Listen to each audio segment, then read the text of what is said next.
गायत्री मंत्र के साथ में परम पूज्य गुरुदेव, वंदनीय माता जी, सभी सत्ताओं का एक बार प्रणाम करते हैं।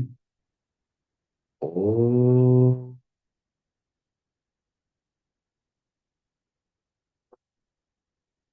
भूर्भुवः स्वः तत्सवितुर्वरेण्यं भर्गो देवस्य धीमहि धियो यो नः प्रचोदयात्।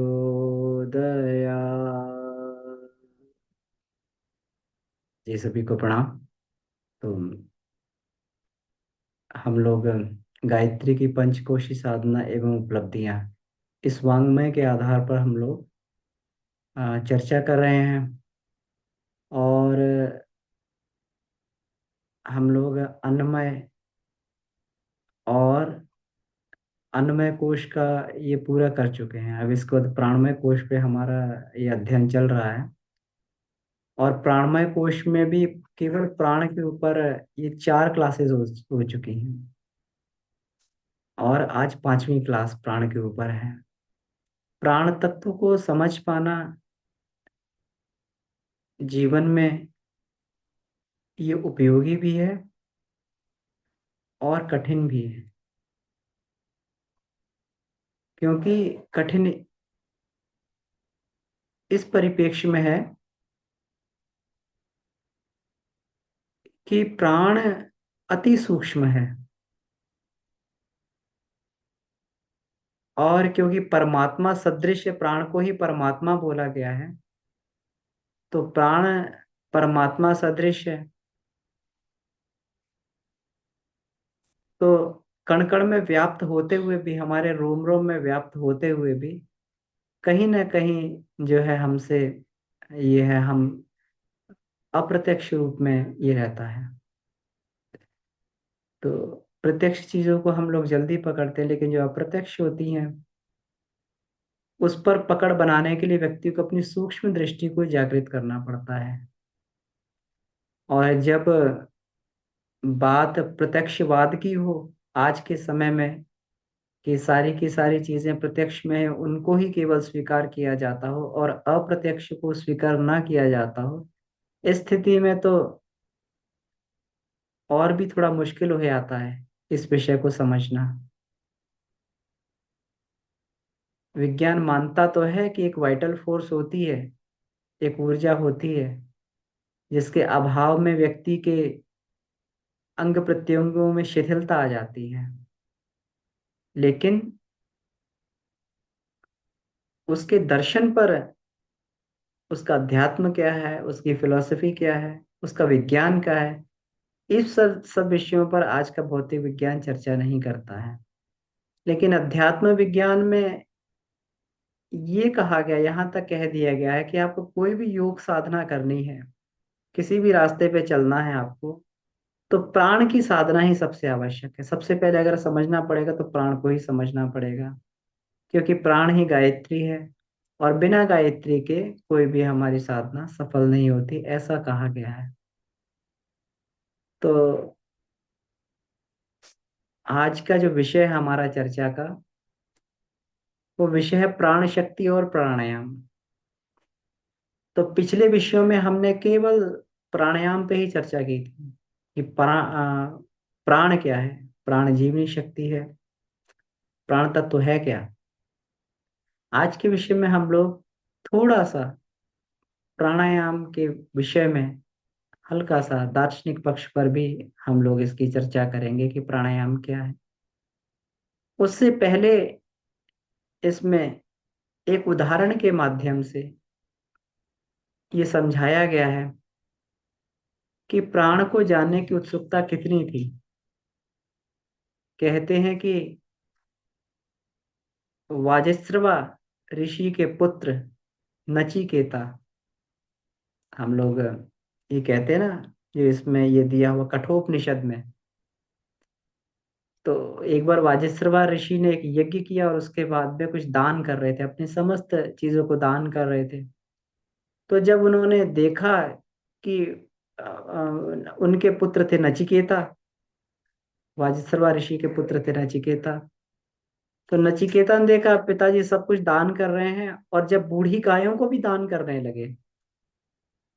अब बूढ़ी गायें दान करने लायक तो नहीं होती हैं, जिस गाय से पूरा जीवन भर दूध पिया है, और जब बूढ़ी हो गई, असहाय हो गई, तो उसको छोड़ दिया जाना या किसी को दे दिया जाना तो किस किस काम का है वो। जब उसकी सेवा करने का सही समय आता है, तब उसको छोड़ दिया गया, दान कर दिया गया। तो ये देखकर नचिकेता को दुख हुआ। तो नचिकेता ने कहा, पिताजी अब मुझे किसको दान करेंगे? ये गाय दे रहे हैं तो मुझे किसको दान करेंगे? पिता ने बात को अनसुनी कर दिया, अपना काम करते रहे। कुछ देर बाद फिर नचिकेता बोला, मुझे किसको दान करेंगे? पिता को हल्का सा कहते क्रोध आया, दर्शन भी है, हल्का सा क्रोध आया, और उन्होंने कहा कि मैं तुझे यम को दान कर दूंगा। ठीक है, नचिकेता ने इसको स्वीकार किया, यम को दान कर देंगे तो यमलोक चले गए, और जीवित यमलोक चले गए।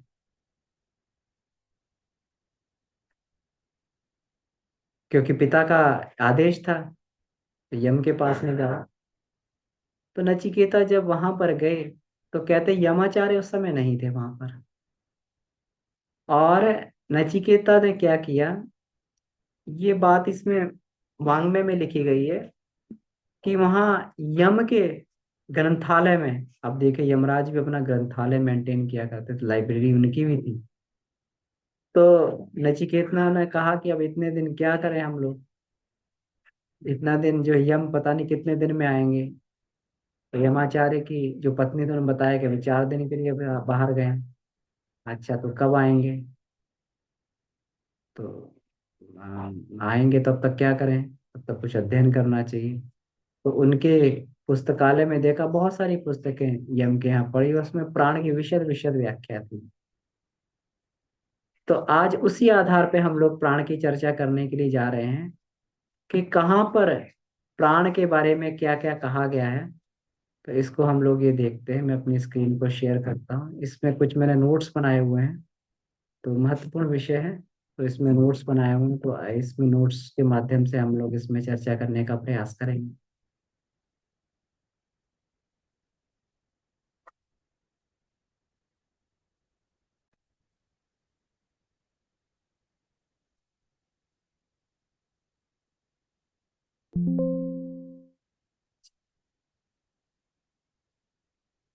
तो हम लोग ये देखें कि यमाचार्य के यहाँ नचिकेता पुस्तकों को पढ़ने लगे। ये सब गुरुदेव ने ही वांग्मय में लिखा हुआ है कि विद्यार्थी नचिकेता अपने पिता वाजिस्त्रवा की आज्ञा अनुसार आचार्य यम के पास विद्या पढ़ने के लिए गए। अब देखिए, उसमें जो है अलंकारिक ढंग से वहां लिखा, लेकिन गुरुदेव ने यहाँ पे कितना स्पष्ट किया है कि उनके पिता ने गुस्से से श्राप नहीं दिया था। उन्होंने यम के यहाँ उनको पढ़ने के लिए भेजा था कि अगर बच्चे को इतना ये है, अगर इतना ज्ञान है, तो इसका मतलब इसको जो है किसी अच्छे आचार्य के पास पढ़ने के लिए भेजना चाहिए। पिता की कितना बढ़िया वो थी, उसे मंशा थी।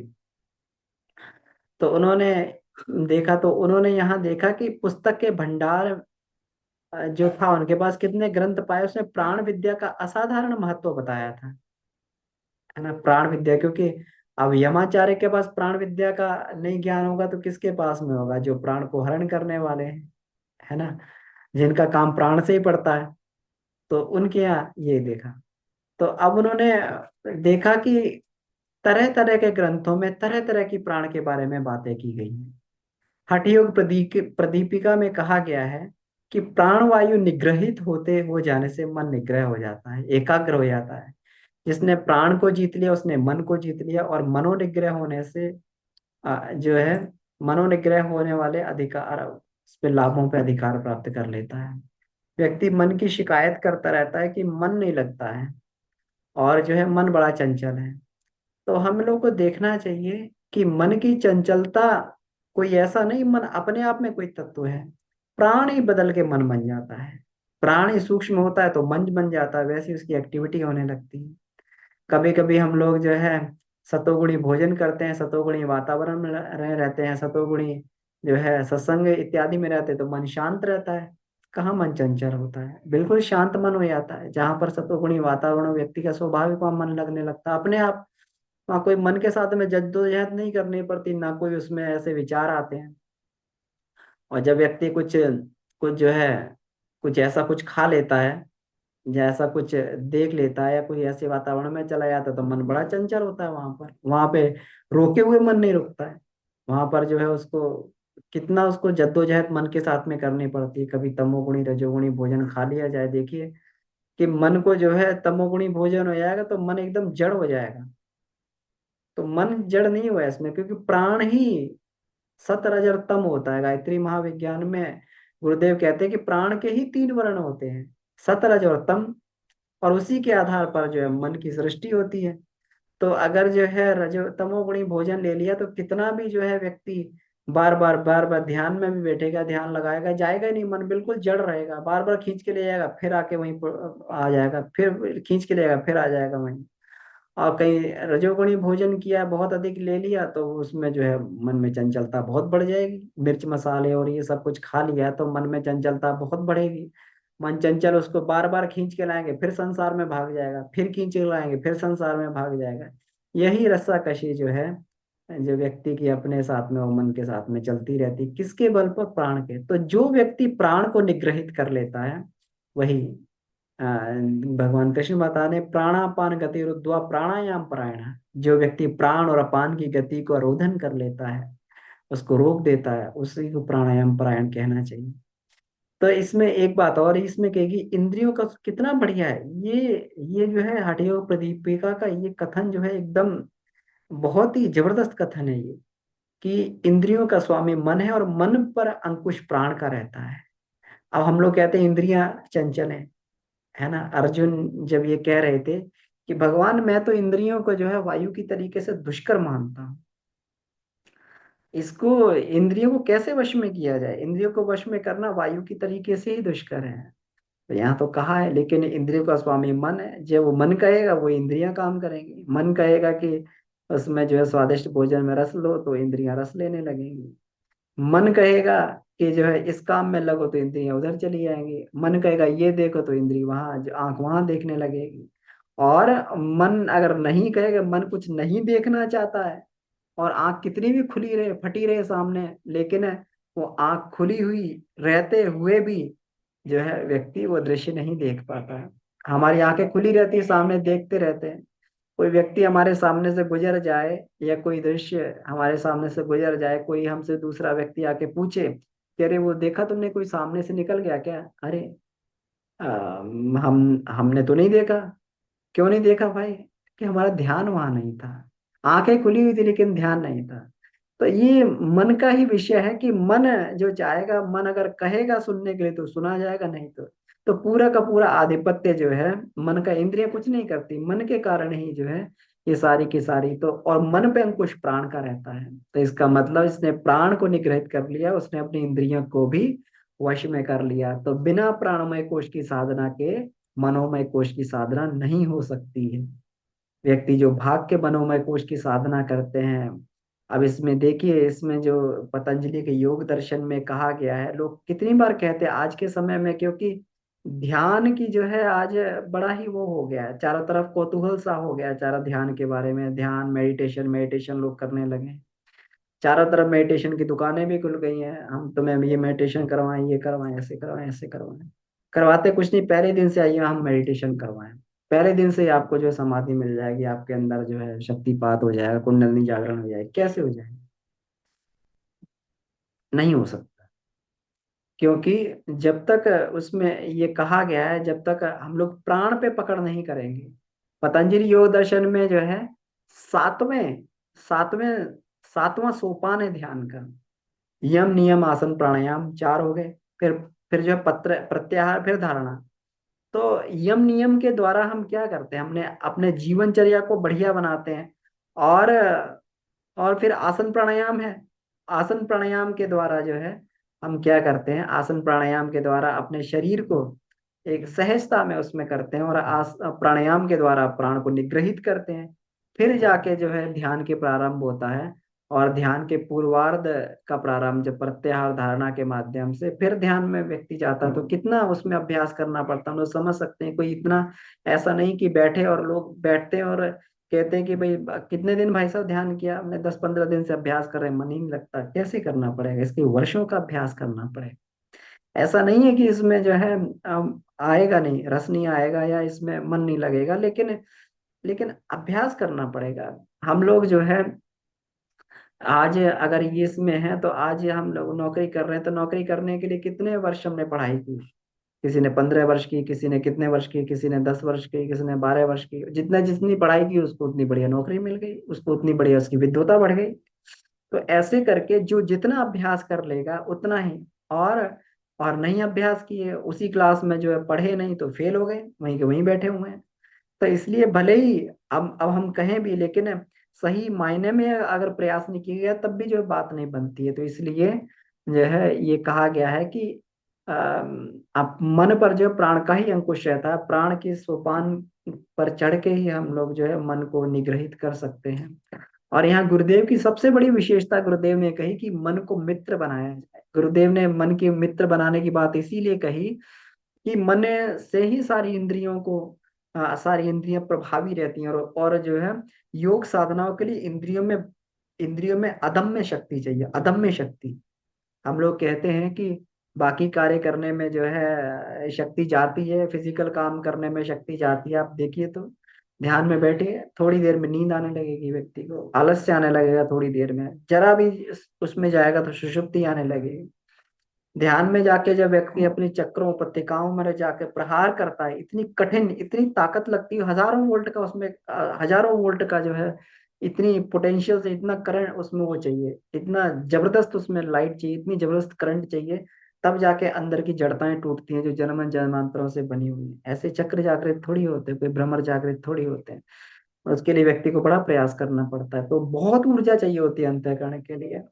तो इसलिए जो है प्राण की साधना इसमें करनी पड़ती है। इसीलिए गुरुदेव इसमें ये कहते हैं कि सबसे पहले ये करके आगे बढ़ो।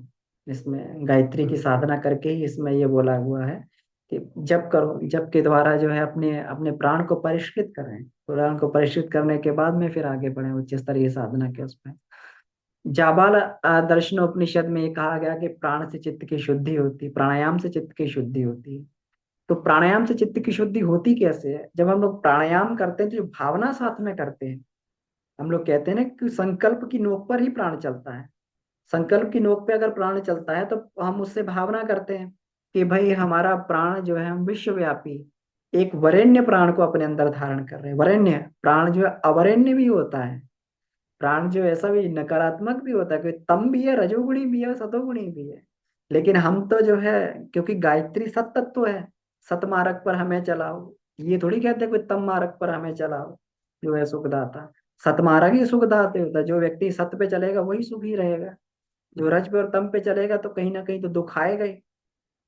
तो सतमार्ग पर, तो उसमें जो है ये जो हम सतोगुणी ये करके विचारधारा लगे, सतोगुणी प्राण को अपने अंदर खींचते हैं और ये सोचते हैं, ये भाव करते हैं। जो रोज हम लोग प्राणायाम करते हैं ना, उसमें जितना भाव हमारा बढ़िया रहेगा, जितनी श्रद्धा हमारी बढ़िया रहेगी कि हमारे अंदर की बुराइयां खत्म हो रही हैं। हम लोग कहते हैं ना हमारे अंदर की दुर्बलताएं खत्म हो रही हैं, हमारे अंदर कुसंस्कार खत्म हो रहा है। रोज करते हैं ये प्राणायाम में हम लोग ये, हमारे अंदर का जो है ये सब हमारे संकल्प मजबूत बढ़ रहे हैं, हमारा आत्मबल बढ़ रहा है। सब सतोगुणीय वृत्तियां बढ़ाने का इसमें प्रयास करते हैं। श्रद्धा बढ़ रही है, भावना बढ़ रही है, तो भावनाएं समाप्त हो रही हैं।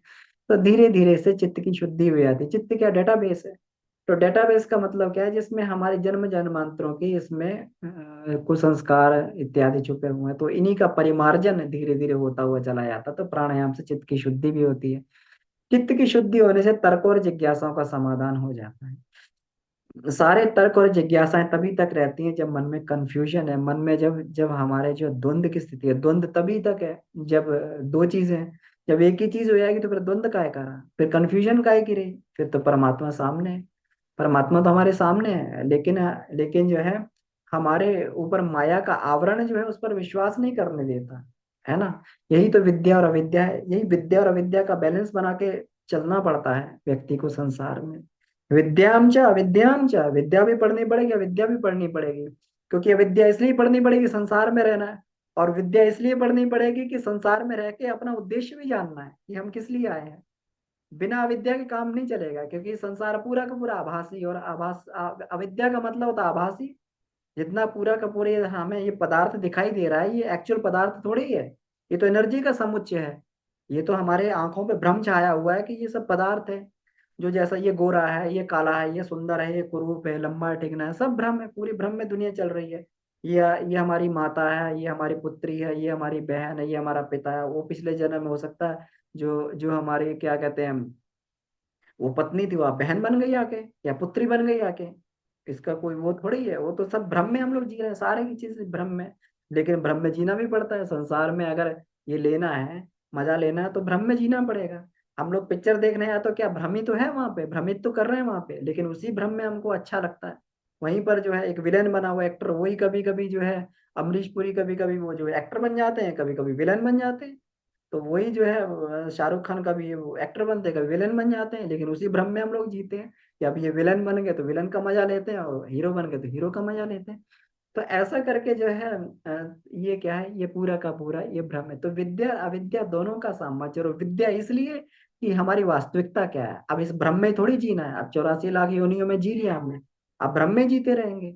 अब क्या कहते हैं, जो आत्मा, जो शरीर जो हमें दिया है, जिस उद्देश्य को लेके आत्मा चली थी कि अब यात्रा करके लौट आएंगे अपने घर पे, तो अब बाहर ही थोड़ी घूमते रहेंगे, घर पे भी तो लौट के जाना है, अपनी मूल स्थिति में भी तो आना है। तो इसलिए जो है विद्या अविद्या दोनों का सामंजस्य बैठा के जब व्यक्ति चलता है, तो हमारी जिज्ञासा तर्क समाप्त हो जाते हैं। प्रश्नोपनिषद में ये कहा गया है कि इस शरीर रूपी ब्रह्म में प्राण की कई प्रकार की अग्नियां जलती हैं। इसी को पंचाग्नि अग्नि बोला गया है। त्रिशिकोपनिषद में कहा गया है कि मूलाधार चक्र में निवास करने वाली आत्म तेज रूपी अग्नि ही जीवन शक्ति है। तो जो मूलाधार में निवास करती है कुंडलनी, यही जीवनी शक्ति है। और इसी को जो है ये प्राण रूपी आकाश में प्रकाशवान कुंडलनी है। जैसे आकाश होता है, आकाश में सूर्य प्रकाशित रहते हैं, उसी प्रकार से कुंडलनी प्रकाशित रहती है हमारे जो मूलाधार में ये है। तो यहाँ पर जो है जीवनी शक्ति का यानी प्राण ऊर्जा का यहाँ पे दर्शन किया जा सकता है। प्राण तो पूरे शरीर में घुला हुआ है, लेकिन दर्शन अगर करना है तो वो वहां पर मूलाधार में, क्योंकि वही मुख्य रूप से ये रहता है। आप देखिए कभी भी मन में कुछ भाव आए तो पहले जो है झुंझुनी वहां पर होती है, अंदर जाके वहां पर क्या कहते हैं मूलाधार चक्र में झुंझुनी होती है, मलमूत्र स्थानों के बीच में वही उत्तेजना आती है। वहीं उमंग उठती है तो वहीं उत्तेजना होती है, काम वासना उठती तो वहीं उत्तेजना होती है, और सारे के सारे जो जेनेटल पार्ट्स उत्तेजित हो जाते हैं। तो प्राण का दर्शन जो है वहीं पर ये करने करने वहां बोला कि वहीं जो है उसी को कुंडलनी शक्ति कहते हैं। कुंडलनी इसलिए है क्योंकि उसकी गति जो है सर्पाकार है, उसकी गति जो है कुंडलाकार गति है, गोल गोल स्पाइरल वे में वो चलती है शक्ति, स्पाइरल वे में शक्ति चलती है, इसलिए इसे कुंडलनी बोला गया है। रुद्रयामल तंत्र में बोला गया कि बिजली की बेल के समान, तपते हुए सूर्य के समान अग्नि रूपीय शक्ति मूलाधार क्षेत्र से ऊपर चढ़ती हुई दिखाई देती है। और यही शक्ति ऊपर चढ़ती है, और ऊपर चढ़ के जब आरोहण करती है तो ये अलग विशेषताएं व्यक्ति में पैदा होती हैं। भी हो गया था थोड़ा सा, उसी से थोड़ा कौशिकी सा। की बेटा कैसे मर गया होने के बाद बड़ा जवान हो गया। जवान कैसे। उसके बाद थोड़ा सा। कौशिकी की ब्राह्मणोपनिषद में लिखा हुआ है कि ये प्राण ही ब्रह्म है, यही सम्राट है। ये भी बड़ा, इसमें हम सोचते रहे कि ये क्या है, इसमें थोड़ा सा सोचते रहे कि ये इसमें ये कैसे लिखा हुआ। वाणी उसकी रानी है, प्राण की रानी जो है, वाणी को रानी बोला गया है ना। यानी अब इसको ये देखा जाए कि पत्नी जो होती है उसको पति की शक्ति बोला जाता है। पत्नी से ही पति की शक्तियों का प्रकटीकरण होता है। इसमें ये कहा गया है ना कि ईश्वर की ईश्वर तो निराकार है, लेकिन उसकी शक्ति जब होती तब उसकी विशेषताओं का प्रकटीकरण होता है। इसी प्रकार से ऐसा ही बोला गया है कि हर नारी की जो नर की शक्ति होती है, नारी होती है। तो ऐसा करके, तो इसमें वाणी वाणी को ये बोला गया कि वाणी से ही व्यक्ति के प्राण का प्रकटीकरण होता है। आप देखिए, आप कभी देखिए, कभी क्या कहते हैं, कोई बोलेगा तो कहते हैं बड़ी ओजस्वी वाणी है, तो उसको बोल के पहचान लेता है। कोई व्यक्ति बात करे तो पहचान, बड़ा प्राणवान व्यक्ति है, कितनी वाणी में ओज है ना। तो वाणी से प्राण का प्रकटीकरण होता है। और इसमें का कान उसके द्वारपाल है। अब कान को द्वारपाल बोल देगा, प्राण के द्वारपाल है। तो प्राण के द्वारपाल कैसे का मतलब हो गया कि कानों में कहते हैं कि द्वारपाल रहते हैं ना, प्रवेश द्वार पर। कानों में कुछ उलट पुलट जाता है, कुछ जाता है तो अंदर मंथन चालू हो जाता है, व्यक्ति उग्र हो जाता है। कान में से कोई बात चलेगी तो क्रोधित हो गया व्यक्ति, प्राण का क्षरण हुआ। कान में से कोई बात बात चलेगी तो काम वासना उसके मन में आ गई। तो ऐसे करके जो है ये कान द्वारपाल है, तो ये तो कानों के फाटक हमें बंद करने पड़ते हैं। और ये करने पड़ते हैं, क्या जाना क्या नहीं जाना चाहिए, इसमें सत्संग जाएगा या फिर इसमें इसमें जो है क्या जाएगा। तो ये अपने हिसाब से अपने डिसाइड करना पड़ता है, कान डिसाइड करते हैं क्या जाना चाहिए। नेत्र अंगरक्षक है। अंगरक्षक का मतलब जहां नेत्र जाएंगे तो कमल नयनवत नेत्र, तो जाएंगे तो सही लेकिन लिप्त नहीं होंगे वहां पर, उसकी रक्षा करेंगे। प्राण की, प्राण भी जाएगा जहाँ नेत्र, जहाँ हम देख रहे हैं वहां प्राण भी है, लेकिन वो लिप्त ना हो जाए वहां पर जाके, संसार को देखें तो कमल नयन भगवान की तरीके से उसको देखें। इंद्रियां इसकी दासी हैं, ये तो हम लोग चर्चा कर ही चुके हैं कि जैसा प्राण कहेगा वैसी इंद्रियां चलेंगी। तो देवताओं ने सारे साधन जो प्राण ब्रह्म के लिए जुटाए हैं, तो प्राण ब्रह्म के लिए, प्राण रूपी ब्रह्म के लिए ही ये सारे साधन देवताओं ने जुटाए हैं। शतपथ का कहना है ये प्राण निश्चित रूप से अमृत है, यही अमृत है, क्योंकि प्राण कभी मरता नहीं है, और प्राण जो बढ़ा लेता है वो अमर हो जाता है। छांदोग्य में कहा गया कि प्राण की शक्ति आशा से अधिक है, जितना हम सोच पाते हैं उससे भी कहीं अधिक प्राण की शक्ति है। हम लोग समझ नहीं सकते कि गुरुदेव क्या कर गए, हम लोग तो केवल उनके उस पक्ष को देख सकते हैं। और स्वामी विवेकानंद कहते थे ना कि जो एक और विवेकानंद होता तो जान पाता कि ये विवेकानंद क्या कर गया। जो महापुरुष होते हैं वो लोग जो है जितना वो करते हुए दिखते हैं उससे असंख्य गुना कर जाते हैं, और उसको छुपा के भी रखते हैं, क्योंकि ये नीति की मर्यादा है, नीतिगत मर्यादा है कि भाई कुछ जो कुछ काम कर दिया गया तो उसको जो है वो जितना उसको दिखाना उससे अधिक छुपाना होने पड़ता है। प्राण ही यश और बल है, प्राण का ही कन्वर्जन यश बढ़ता है उससे, उससे बल बढ़ता है। तांड में कहा गया प्राण को जागृत कर लेना ही महान जागरण है। तो मतलब प्राण का जागरण ही महान जागरण है। गुरुदेव कहते हैं ना, आत्मल का जागरण, प्राण का जागरण, पंचकोशों का जागरण महान जागरण, ये सब बोलते हैं गुरुदेव।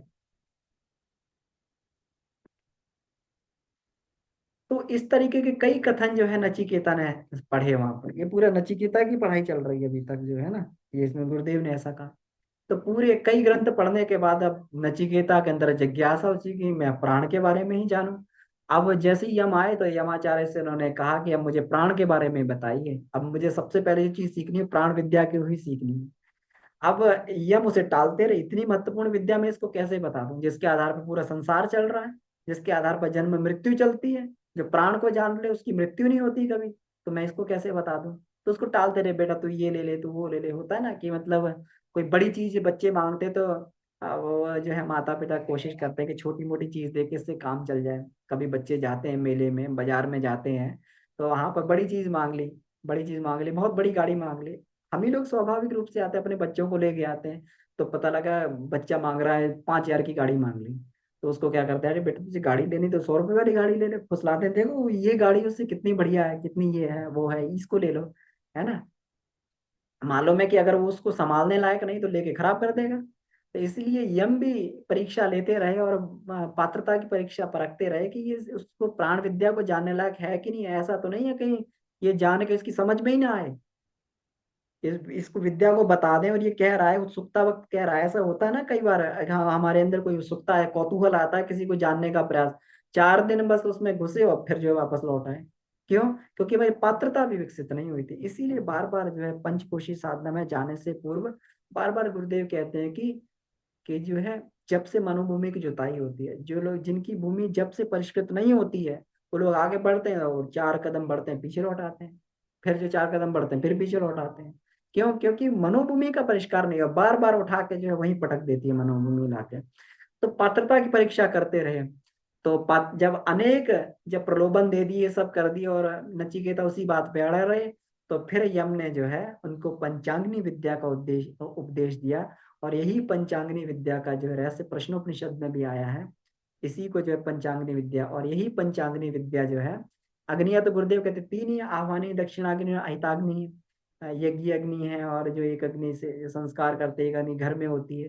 तो ऐसे करके ये तो 3 ही अग्नि है। फिर पंचाग्नि से क्या अभिप्राय है, कौन सी पंचाग्नि विद्या का जो उपदेश इस नचिकेता को दिया। तो 5 कोशों की साधना ही पंचाग्नि विद्या, जो अति गुप्त है, जो हम लोग आज इतनी सहजता से हम जिसको पढ़ रहे हैं, जिसका ज्ञान प्राप्त कर रहे हैं, ये तो गुरुदेव का वो हो, ये गुरुदेव की बड़ी बढ़ाई है, महाकाल की बढ़ाई है कि हम लोगों को ये विद्या उन्होंने दी। और इस विद्या पे चलने के लिए, क्योंकि जो है इसमें सारी की सारी प्रोसेस हम लोगों को बता दी, उस पे चलने के जो है अ, ये पूरे के पूरे तरीके उन्होंने बता दिए। भृगु ने तो केवल यही बताया था कि तुम्हें पूर्णता नहीं प्राप्त हुई, खोज करो जाके। भृगु ने अपने पुत्र वरुण को बताया खोज करो जाके, है ना। और क्या कहते हैं, तुम्हें ये होगा। हाँ, वरुण ने अपने पुत्र भृगु को बताया कि तो खोज करो। तो लेकिन जो है उन्होंने कुछ प्रोसेस नहीं बताया कि ये क्रिया योग करो तो इससे कुछ होगा। जाके खुद ही बेचारे खोज करते थे, करके लाते थे कि हो गया, नहीं हुआ। अब हम लोगों को तो वो पूरी विद्या भी बता दी है, उसका दर्शन भी बता दिया, उसके क्रिया योग भी बता दिया, और ये भी बता दिया इसके परिणाम क्या होते हैं। कितनी सहज काम कर दे। इसीलिए कहा कि 10 साल में कोई व्यक्ति अगर इसे करे ईमानदारी से तो हो जाता है, निश्चित हो जाता है। जिन्होंने किया उनको मिला है। भले ही कि अगर 100% आत्म साक्षात्कार नहीं हो तो 20% तो हो ही जाएगा। व्यक्ति अपनी आत्मा की झलकी तो कर ही लेगा, जान लेगा कि उसकी वास्तविकता क्या है। तो इसी को जो है 5 कोशों की साधना पंचांगनी विद्या को ही बोला जाता है। मंत्र महोदधि और कुलाड़न तंत्र में अनेक ऐसे मंत्र हैं जहाँ पे उनका विधान बताया गया। अब देखिए मंत्र विद्या में भी कितना महत्व है इसका।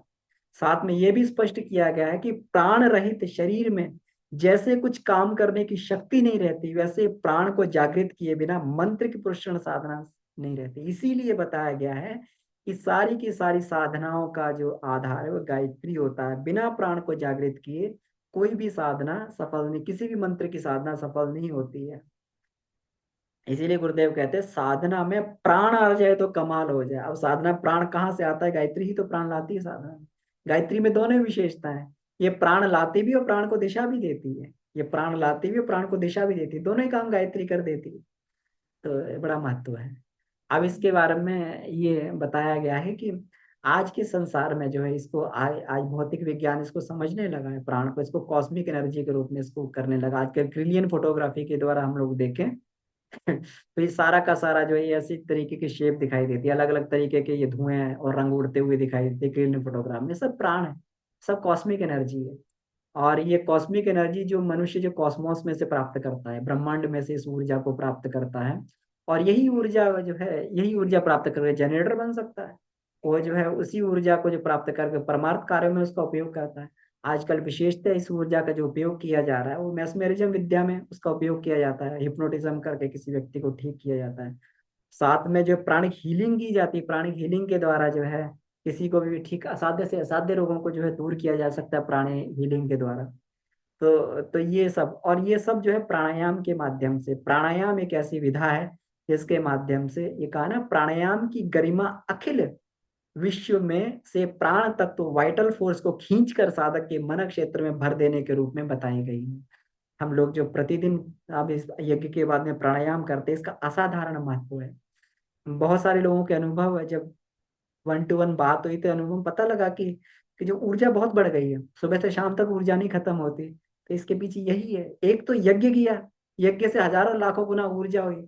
अब हम लोग करते क्या है कि यज्ञ तो कर लेते हैं लेकिन उसका लाभ कहाँ उठा पाते हैं? लाभ तो वही उठाएगा जो उस क्षेत्र में बैठ के प्राणायाम करेगा। असली लाभ तो उसी ने उठाया, है ना। हम तो स्वाहा स्वाहा करके बस वो काम करके चल दिए अपना। तो उसके सानिध्य में हम लोग जो प्राणायाम करते हैं तो हजारों लाखों गुना जो यज्ञ वातावरण में ऊर्जा बढ़ती है, हम उसको अपने अंदर खींच लेते हैं, मन क्षेत्र में भर लेते हैं। तो इसी से हमारा सुबह से शाम तक जो है एनर्जी का बैंक खत्म नहीं होता है। तो दुर्बल मन वालों को जो है ये अनुदान दिए जा सकते हैं प्राण के शक्तिपात के माध्यम से। और शाप और वरदान भी प्राण से ही ये होते हैं। जिसको हम लोग बोलते हैं ना, जो इसमें कृत्या इत्यादि कहते हैं, वो कृत्या छोड़ दी तंत्र में, जो कृत्या का प्रयोग कर दिया, घातनी शक्ति का प्रयोग कर दिया, ये सब प्राण ही अलग अलग रूपों में है। प्राण से ही जो है किसी को ये वो कर दिया जाता है, उसको जैसे बोलते हैं ना कि मारण मोहन उच्चाटन वशीकरण, ये सारी सिद्धियां जो होती हैं तंत्र में, ये सब प्राण के आधार है। वो सारे के सारे जो तांत्रिक होते हैं सब प्राण शक्ति को ही खींचते हैं। अब उनके प्राण शक्ति को खींचने के अलग तरीके हैं, वो अलग अलग तरीकों से प्राण शक्ति को खींचते हैं। और सतोगुणी जो साधक होता है, अध्यात्म विद्या वाला दक्षिण मार्ग साधक होता है, वो अपना योग मार्ग से प्राण को बढ़ाता है। अब इसमें देखिए, अब ये साइंस, आज की साइंस ये कहती है, बड़ा महत्वपूर्ण है ये। आज की साइंस कहती है कि जो स्वचालित स्वसंचालित नाड़ी सिस्टम, ऑटोनोमस नर्वस सिस्टम होता है, वो किसी के नियंत्रण में नहीं आता। अब देखिए, हम अपने हृदय को रोकना चाहें तो रोक पाएंगे? अपने जो फेफड़ों को रोकना चाहें तो रोक पाएंगे? नहीं रोक पाएंगे। वो अपने हिसाब से, जब भोजन पचने की प्रक्रिया को हम कुछ नहीं कर सकते, और जैसा भोजन, ऐसा थोड़ी कर सकते कि कड़ा भोजन चला के तो उसे फटाफट वहां से निकाल दें, हम नहीं करेंगे। वो तो अपने आप से ऑटोनोमस नर्वस सिस्टम कर रहा है, अपने हिसाब से कर रहा है। तो वो अपने हिसाब से, उसका कोई नियंत्रण नहीं होता। हमारे चेतन मस्तिष्क उस पर कोई नियंत्रण नहीं कर पाता, अचेतन का उस पर अपने आप नियंत्रण चलता रहता है। वो इसे ऑटोनोमस इसीलिए बोलते हैं। लेकिन प्राण तत्व उसको वश में कर लेता है। इसीलिए हम लोग प्राण की साधना करते हैं। तो प्राण से कहा ना, प्राणायाम से आदि व्याधि निवारण।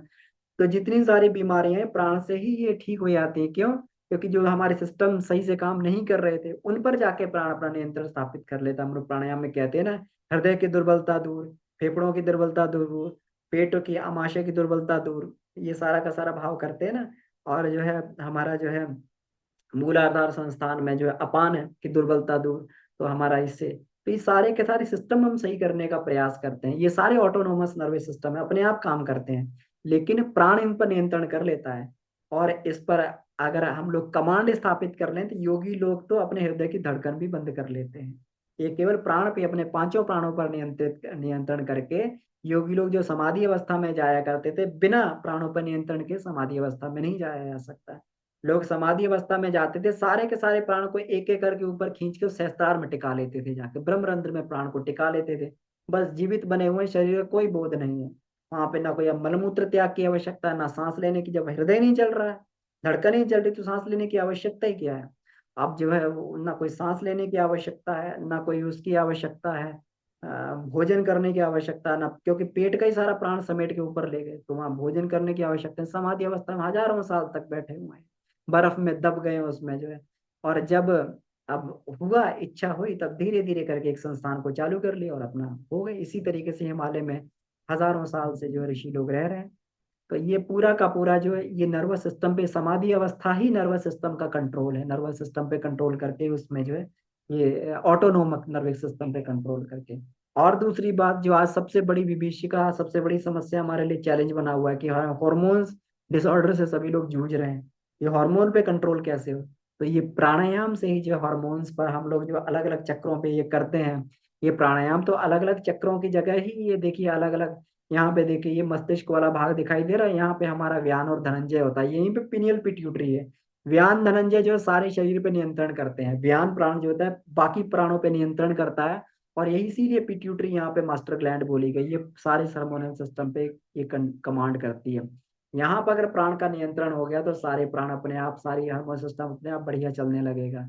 हम लोग यहाँ पर जो है ये वाला जो प्राण होता है अपान और कूर्म को ये बढ़िया बनाते हैं। तो इससे पूरा का पूरा हमारा टेस्टिस, ओवरीज वगैरह जो इससे जेनेटल पार्ट्स होते हैं बढ़िया हो जाते हैं। यहाँ पे हम सामान को बढ़िया बनाते हैं तो एड्रेनल ग्लैंड्स और पैनक्रियाज और लीवर ईवर ये सब बढ़िया करने लगते हैं।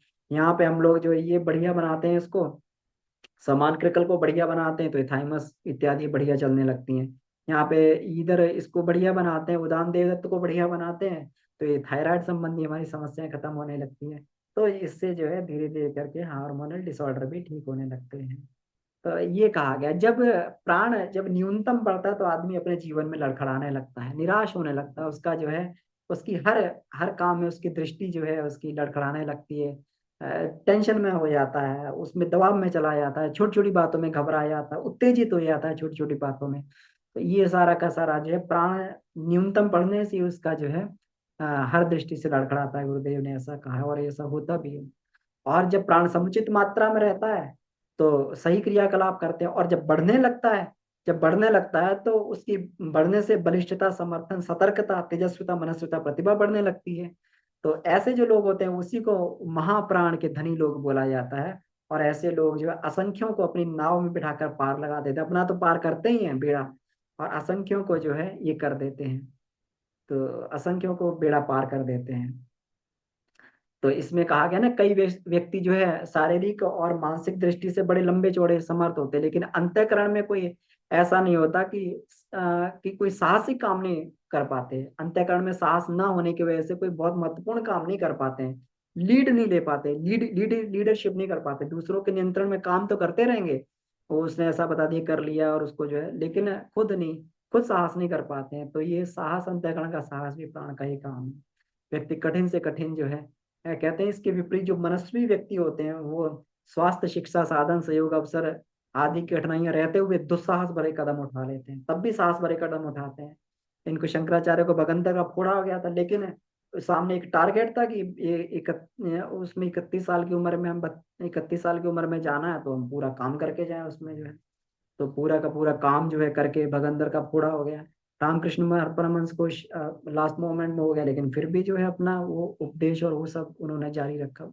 विवेकानंद, स्वामी विवेकानंद, उनको लास्ट मोमेंट में आके जो है उनको तमाम उन्होंने रोगों ने घेर लिया था, लेकिन फिर भी उन्होंने अपना काम जो है उन्होंने जारी रखा, संस्कृति प्रचार का। तो कभी भी कैसे भी समय में ये लोग जो दुस्साहस भरे कदम उठाते रहते हैं।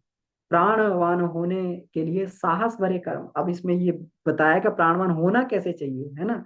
प्राणायाम प्राणवान होना कैसे चाहिए कि साहस भरे छोटे छोटे संकल्प लेने चाहिए। अब हम लोग कहते हैं ना, छोटे छोटे संकल्प लेके हम लोग आगे बढ़ते हैं। तो अणुव्रत लेते हैं, तो हमारा बड़ा व्रत ना लें, अणुव्रत लें, वो पूरा हो गया तो हमारे अंदर कॉन्फिडेंस आ जाएगा, हमारे अंदर कॉन्फिडेंस आएगा कि हम और बड़ा कर सकते हैं।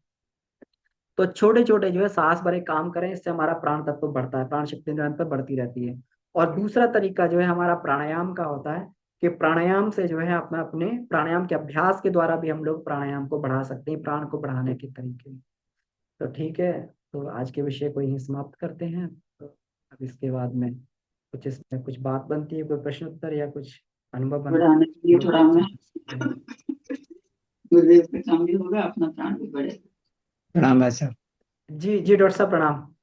हाँ, मैंने कहा बहुत सुंदर प्राण चिकित्सा पर चर्चा बहुत सुंदर चल रही है। और एक मुझे अभी आज मॉर्निंग में भी जो क्लास थी उससे रिलेटेड क्वेश्चन पूछना भैया था। प्रणाम। Hello hello. हाँ हाँ भाई जी जी साहब। डॉक्टर साहब बताएं जी। हाँ, मैंने कहा एक मेरा प्रश्न हाँ, था आवाज जा कि रही है भैया? हाँ भैया आवाज आ रही है, मनोज जी आवाज आ रही है बिल्कुल। जी जी। आपकी आवाज हेलो बहुत कम आ रही है भैया। हेलो। अच्छा मेरी आवाज कम आ रही है डॉक्टर साहब, मेरी आवाज कम आ रही है क्या? नहीं, आपकी जी, लग आवाज तो रहा है बहुत मेरे। सुंदर आ रही है, बहुत बहुत अच्छी तो है। आवाज दोनों लोग की सही आ रही है भैया। मनोज भैया एक हाँ बार आप नेटवर्क चेक कर ठीक है। लीजिएगा, फिर आप दोबारा ज्वाइन कर लीजिए। हाँ, मनोज जी का शायद कोई प्रॉब्लम हो उनके जी नेटवर्क में। मुझे जी ये डॉक्टर साहब। एक पूछना था भाई साहब आपसे कि जैसे आज वो प्राण का नीचे से ऊपर को ऊर्ध्वगमन है, जिससे आज कंफ्यूजन थोड़ा हो रहा था कि वो सिंह साहब भी बोल रहे थे कि ऊपर से नीचे आ रहे हैं और नीचे से ऊपर जा रहे हैं। मेरा मानना है कि ऊपर से जब नीचे आ रहे हैं तो हमारी सफाई होती होगी, और नीचे से ऊपर जा रहे हैं तो हमारा चार्जिंग होता होगा, पहली चीज। दूसरी चीज, जब हम नीचे से ऊपर जा रहे हैं तो हमें ये जो हमारा, हाँ, अब ये है अन्नमय कोश है, फिर प्राणमय कोश है, फिर मनोमय है, और विज्ञानमय और आनंदमय कोश है।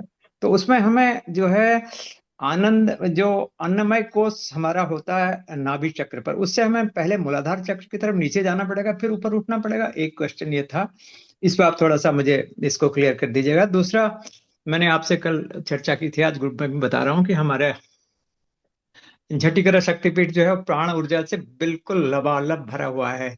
वहां पर गौशाला भी है, और हमारा वनस्पति प्राण ऊर्जा और हमारे जो पेड़ पौधे हैं बहुत सुंदर हैं। थोड़ा सा उसको अच्छे से हमें मैनेज करने की जरूरत है। और आप, मैंने ग्रुप में कुछ लोगों से कल इंडिविजुअली भी रिक्वेस्ट की थी कि इस सेंटर के लिए हम लोग थोड़ा प्रयास करेंगे। और हमारे जैसे प्रैक्टिकल्स हम लोग जैसे हैं, हम लोग जैसे हम सासाराम जाते हैं, हमारा ग्रुप वहां जाता है, यहाँ पर हमारे एनसीआर के लोग, इस क्षेत्र के लोग, अगर हम इस सेंटर को डेवलप कर सकें थोड़ा। पहले इतना अच्छा यहाँ व्यवस्थापकों से हमें सहयोग नहीं मिल पाता था उतना हमें, लेकिन अभी गुरुदेव ने वहां से शांति कुंज से आलोक द्विवेदी जी और शीला जी को भेजा है। वो दोनों ही कर्मठ कार्यकर्ता मुझे लगता है। शीला जी से तो मेरी परसों मुलाकात हुई थी। उनका भी आह्वान है सभी से, कि निवेदन है कि वो इस हमारे जो शक्तिपीठ है, गायत्री शक्तिपीठ झट्टिकरा को थोड़ा और सबका सहयोग मिलेगा तो हम अच्छा उसमें काम कर सकते हैं। थोड़ा प्लीज ये आप इसमें शनिवार चर्चा जाना कीजिए। होगा। हैं, कभी शनिवार को जाएं, शुक्रवार की रात को जाएं, शनिवार इतवार वहां रहें, अपना आनंद से वहां नेचर को उसका फायदा उठाएं। उस शक्तिपीठ के लिए भी हम कुछ काम करें, और हम भी बहुत कुछ वहां से कुछ करेंगे तो हमें बहुत अच्छा गया। बहुत सुंदर सुंदर देसी गायें वहां पर पाली हुई हैं। अब हिमाचल में भी हमारा परिजनों की गौशाला है, वहां तो सब लोग नहीं जा पा रहे हैं, लेकिन इस जगह पर हम कम से कम यहाँ जो एनसीआर के लोग हैं वो तो जा सकते हैं और इसका फायदा उठा सकते हैं, और वो बहुत ही ज्यादा हेल्प उससे हम सबको मिलेगी। प्रणाम। और जी लोगों को डॉक्टर भी साहब, बोलना है। बहुत बहुत आभार। तो हम लोग जो है निश्चित रूप से इसका फायदा उठाएंगे, प्रयास हम लोग यही करेंगे। पहले भी हम लोग के ये हम लोग एक रेजिडेंशियल का एक साप्ताहिक भी हम लोग ये किया करते थे, फिजिकली मिलते थे।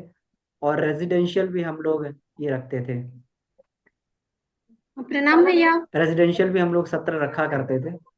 तो जिसमें हम लोग जो है एक महीने में 2 दिन शक्तिपीठ में रुक के करते थे, लेकिन फिर कोरोना के बाद व्यवस्थाएं बंद हो गई, फिर वहाँ का मैनेजमेंट भी बदल गया, तो अभी ये संभव नहीं हो पा रहा।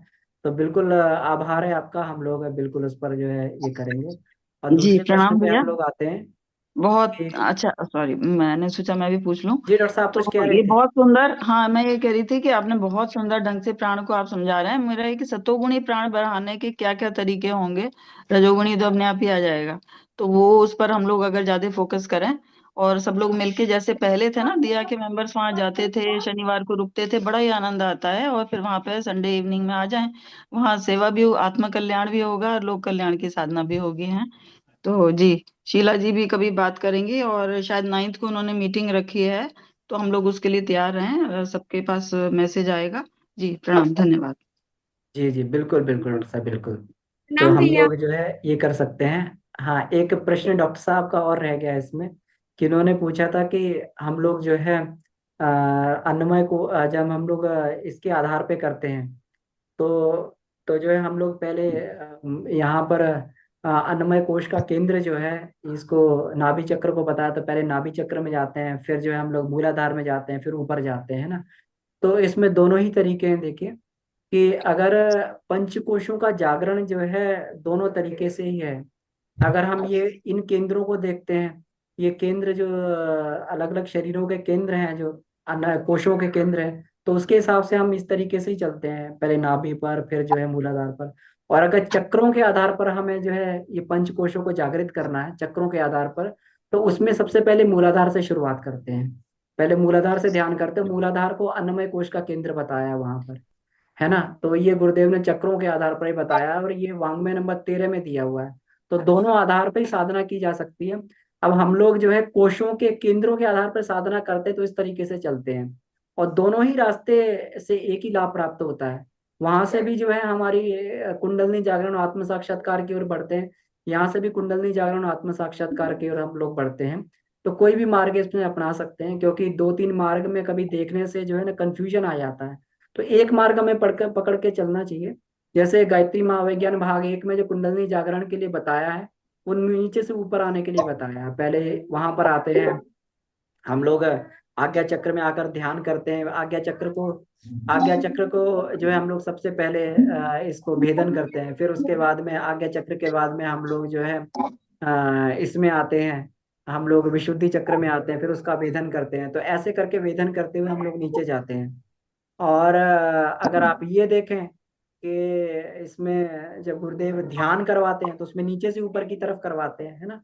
तो दोनों ही मार्ग बढ़िया हैं। तो ध्यान का जो थोड़ा सहज पड़ता है, तो गुरुदेव की आवाज के साथ में कुंडली जागरण का ध्यान किया जाए, तो उसमें जो है अधिक सुगमता होती है। तो कोई एक चीज हम लोग लेके चलेंगे, तो फिर हमारी प्रगति होती रहेगी, तो इसमें कोई दिक्कत वाली बात नहीं है। जी डॉक्टर साहब। जी बहुत बहुत बहुत धन्यवाद भाई साहब, ठीक है, क्लियर हो गया। जी थोड़ा सा शर्मिला कंफ्यूजन था, दीदी। क्लियर हुआ। और जी जो, हाँ जी ठीक है, बाद में फिर। जी शर्मिला दीदी, आप कुछ कहना चाह रही हैं?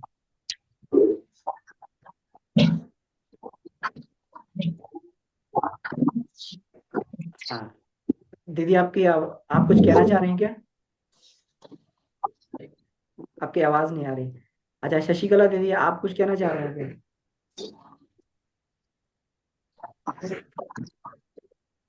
हमें लग रहा है कि तो उसमें हैंड रेज करते रहेंगे तो पता लगता रहेगा कि इसमें जो है आपका प्रश्न है, क्योंकि माइक खोला रहता है तो थोड़ा कंफ्यूजन रहता है। तो ठीक है। जी मनोज भैया जी, अपने आप को म्यूट कर लीजिए भैया। जी भैया प्रणाम सभी को।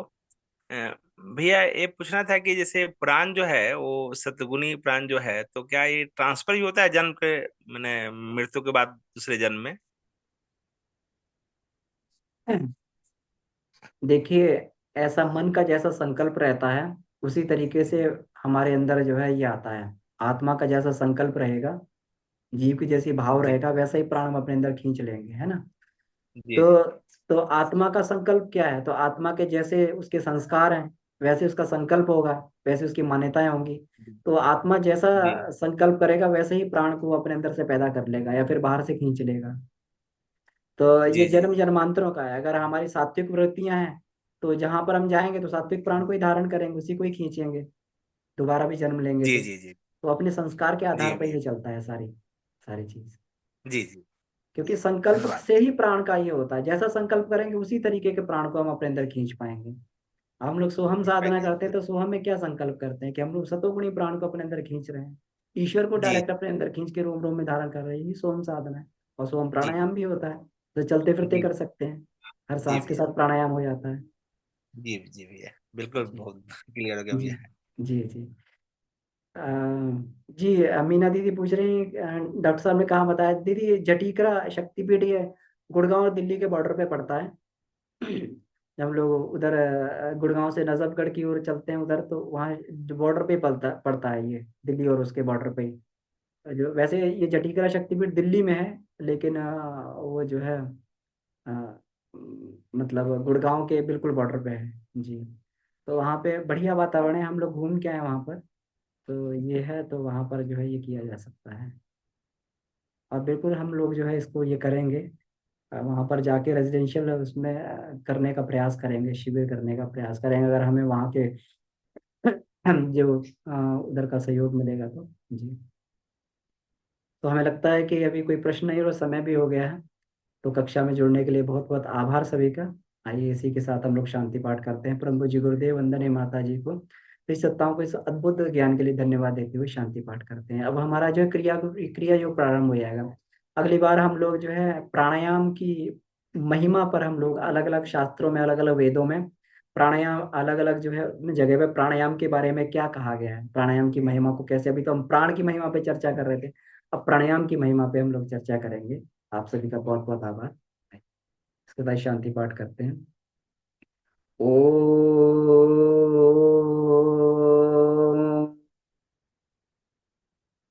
शांति शांति शांति। ये समाप्त। सभी को प्रणाम, धन्यवाद। प्रणाम भैया। प्रणाम सभी को। ये सभी को प्रणाम।